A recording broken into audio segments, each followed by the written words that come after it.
4e Intermède Flamenco, le rendez-vous entre deux rendez-vous du festival Arte Flamenco. Bonjour. Vous le savez, Arte Flamenco, ce sont aussi des expositions, des stages et du cinéma. En novembre démarre un cycle de projections de films qui vont montrer des facettes très diverses de ce qu'on pourrait appeler l'univers de la culture des Espagnols, dans laquelle bien sûr s'inclut le flamenco, car s'initier au côté caché de la culture, c'est trouver des clés pour en comprendre les manifestations visibles et audibles. C'est l'occasion pour nous d'aborder un thème qui revient souvent dans vos questions, flamenco y olé.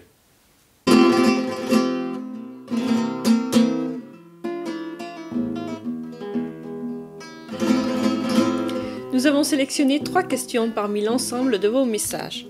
Nicole, enseignante à Cabreton, demande « À quelle intention sont dits les mots ou phrases qui sont lancés pendant l'interprétation d'un chant? Encouragement, admiration ou toute autre chose ?»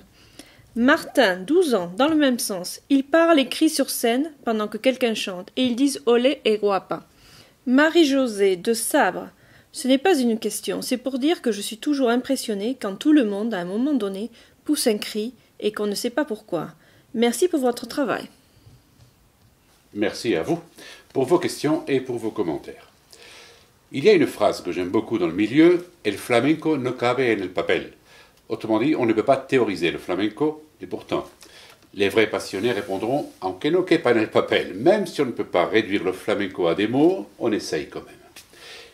J'aimerais vous inviter à voir le flamenco simplement comme une expérience vécue, une réalité événementielle, un temps partagé dans un espace commun par des artistes en lumière, des techniciens dans l'ombre et un public plus ou moins visible.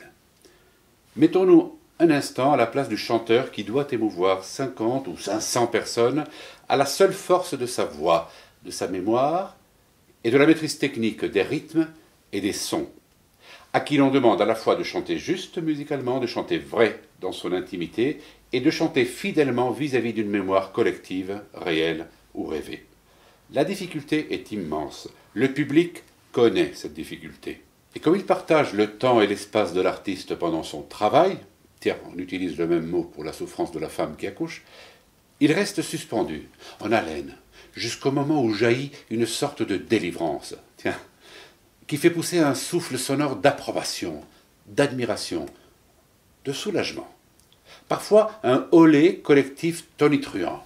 Oh, souvent un bien presque sourd. Bien. À l'occasion, un chevrotant olé à demi noyé dans un sourire béat et des larmes non réprimées.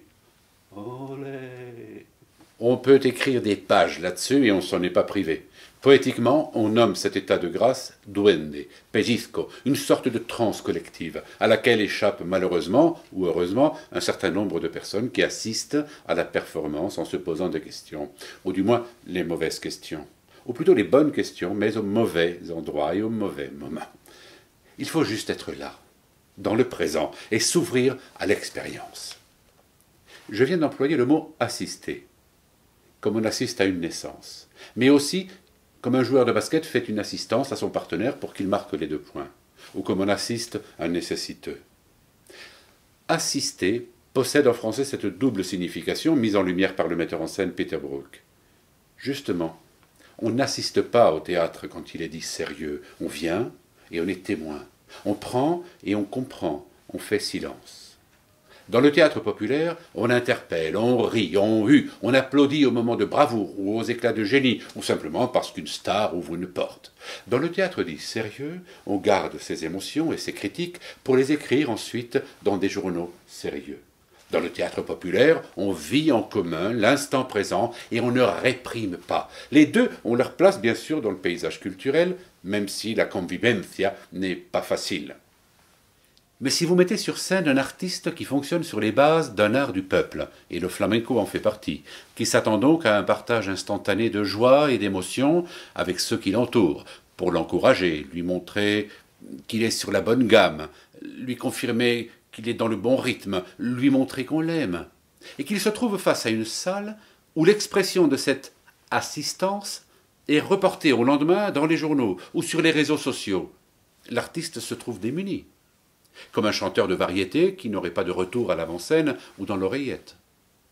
Pour s'assurer donc d'être dans le vrai, Les spectacles de flamenco professionnels ont fait le choix de scénariser cet ingrédient essentiel, en intégrant sur scène des artistes qui vont en quelque sorte favoriser la communion entre le chanteur ou chanteuse, ou danseur ou danseuse, et un public plus discret. Ce quatrième intermède touche à sa fin, merci de l'avoir suivi. La semaine prochaine, nous parlerons de danse et de création à l'occasion de la venue de Patricia Guerrero en résidence d'artiste. À la semaine prochaine!